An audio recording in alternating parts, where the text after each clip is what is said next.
I'm sure you guys have dealt with terrible exes, but have you dealt with terrible in-laws? It was 2014 and I was like Neo in the Matrix, but instead of bullets I was dodging, it was like constant words of approval that were flying by me as my ex-girlfriend's parents were interrogating me. At that time, my Mandarin wasn't great. In fact, it was pretty much zero. And they knew that, but they'd still insist on asking about advanced topics, like what I thought about physics and the theory of relativity in Chinese. Almost like he was taunting me. 我听不懂. I'm Cantonese, was what I said to him. It then became silent. The only noise you could hear was the ticking from the clock. The disappointment on their face was more painful than any ass kicking I've ever gone in my life, because I mean, I love this girl, right? I didn't want to lose her, especially not something like this. But before I could look up, I heard the chair screech and they were gone. Later that night, I started scribbling some random shapes in some random notebook from elementary school to learn this stupid language called Chinese. I was frustrated and angry, as this is the language that I've always neglected growing up, but now I have to learn it just for her. My plan was to study this language for a few months and then meet her parents, make them happy, and hopefully be with my girlfriend forever. So I spent days and nights trying to get better at the language, and a few days went by, but instead of dreading it like I thought I would, I was actually kind of enjoying learning the language, looking forward to learning new characters every single day, because it was cool seeing the similarities between Cantonese and Mandarin. But even though I was trying to learn, nothing actually stuck. And a year went by and I still couldn't speak to her parents. One day I got a call from my girlfriend saying,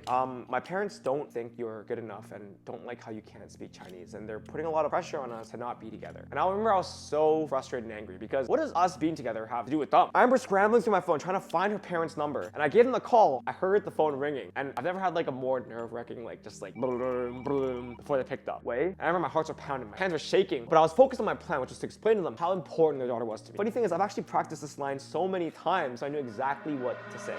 是我 Sheldon 我想跟你说你的女儿. And it was really broken Chinese. I remember like I was struggling through the words, but before I could finish, I started listing out the reasons why we shouldn't be together, but they were using really complex Mandarin, and I had to even ask them to translate it, which was really embarrassing because, I mean, the main reason that I was in this mess in the first place was because I couldn't speak to them in Mandarin. The call ended and I sat there in silence, and I remember I was gathering my thoughts, and I was like, I knew at that moment it was over pretty much. Now 5 years went by, and I actually found a much easier way for me to learn Mandarin as a Cantonese speaker, and I actually ended up with another Mandarin speaking girlfriend. When I got my new girlfriend, I realized what their parents wanted wasn't actually that unfair, nor was it terrible. They just wanted what was best for their family and their daughter's future. A guy whose Chinese was so bad that grandma had to feel left out of dinner conversations just wasn't a good fit at that time. And so with my current relationship now, you know, her parents are similar in the sense that they don't speak any English. And with me being able to now speak Mandarin, I realize now that it takes away the pressure from, you know, my girlfriend from having to translate the whole dinner, or from her parents to have to like speak English to accommodate for me. That made things like family dinners a bit more connected and a lot less awkward, since I wasn't just sitting there only talking to her family through my partner, putting my partner in a situation where either I felt excluded or her parents felt excluded. Back then I learned Chinese for someone else, but today my team and I, we focus on helping people that are like me improve their Cantonese and learn Mandarin to impress the in-laws, use it for a job, or, you know, connect over dinner, or just, you know, not feel like a stranger in your own culture. Because when you speak their language, you don't just get their words, you get their world.